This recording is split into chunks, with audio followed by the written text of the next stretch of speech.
I think that whoever I face this next time, I want to be bigger, stronger, faster, better than I ever have. And I've actually figured out how to live my life as a champ. You know what I mean? I know it's weird. It's like you were kind of uncomfortable the first go around. Yeah, it was a little bit because, you know, you're sitting here getting pulled every way, which way.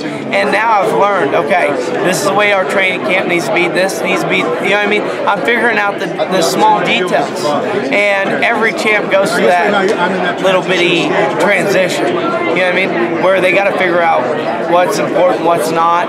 And I'm at that stage where now I'm like, okay, I want to get that belt back. And when I get that belt back, I want to hold on to it until I retire. So that getting that sample got, not that you lost the hunger, but it got you refocused. I say that's the word to use. Now I won't say re-hunger. Got you refocused. Refocused, and not only the hunger, but also the desire. You know what I mean? Once I won it, I was like, nobody can beat me. Does that make sense? Yeah. And whenever I went to that last fight, I thought I won, but I didn't, to the UFC or to the Nevada State Commission. And that's whenever I realized, I was like, hey, it can come and go. Two questions I have to ask you.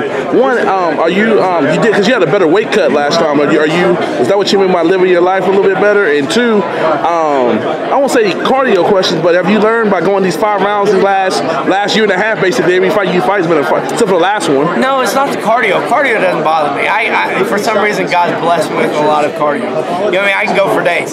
Tomorrow, if you wanted to, we can go 5 rounds. For some reason, I can just do that. My body's just naturally can do that. But what it is the weight cut.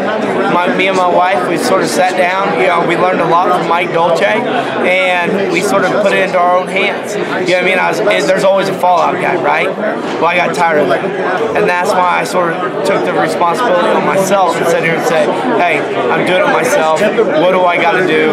This is what I need to do, and we implement it. Well, you gotta say people question your decision to sit out because you had the fight that you fought back in March, and you kind of sitting out waiting for the winner on Saturday's fight. Do you receive any criticism, or are you just sticking to your guns? I'm sticking to my guns. Well, here's the thing. What have I done the last 2 years? Five fights for titles. Exactly. When do I fight? I fight in March and late November, early December. I fight March, early December, and now I'm fighting March and early December or late March. You know what I mean? So my timeline has never changed. But one thing I've noticed is that I've been able to refocus the way I'm doing things. I don't travel as much. I don't do this as much. I sit here and say, that's not worth it, because what is my end goal?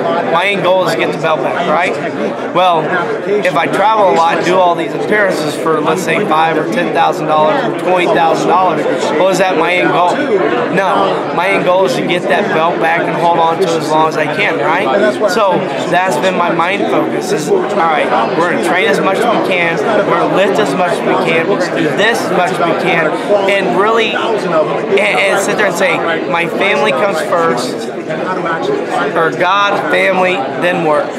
And once I hit that sort of, it's crazy. It's been running smooth for the last, I don't know, what, 6-8 months now since I lost that belt? It seemed like last time when you fought in Dallas, you went back to your wrestling roots. Is that going to be back to norm? We know you can strike, but it seems like you kind of forgot that you're the best wrestler at welterweight. You know what? We don't know yet. That's the beauty of it. I did not want to wrestle him. I didn't. But he just kept opening up things. And, you know, we got a great wrestling coach, Kenny Monday. He's at our camp now. I've been wrestling him a lot. And, you know, with those kind of things in there, with Coach Monday, some of the things I'm doing, I'm just naturally doing. And that's sort of what I want to get back to. If you hesitate, or if you think about what you want to do, you're going to hesitate, right? If you hesitate, that might be too long, and that might give the opportunity of the opponent to react, right? And so that's sort of where my head's at. I want to take a step back, get my skills back to where I want them to be. I know I have the striking, I know I have the wrestling, but what I want to do is I want to sit here and say, do I have everything in line like I like it? Is everything checked off the list? And know that my main goal is to get that belt and hold it. And can I do that this next time? And right now, I say yes.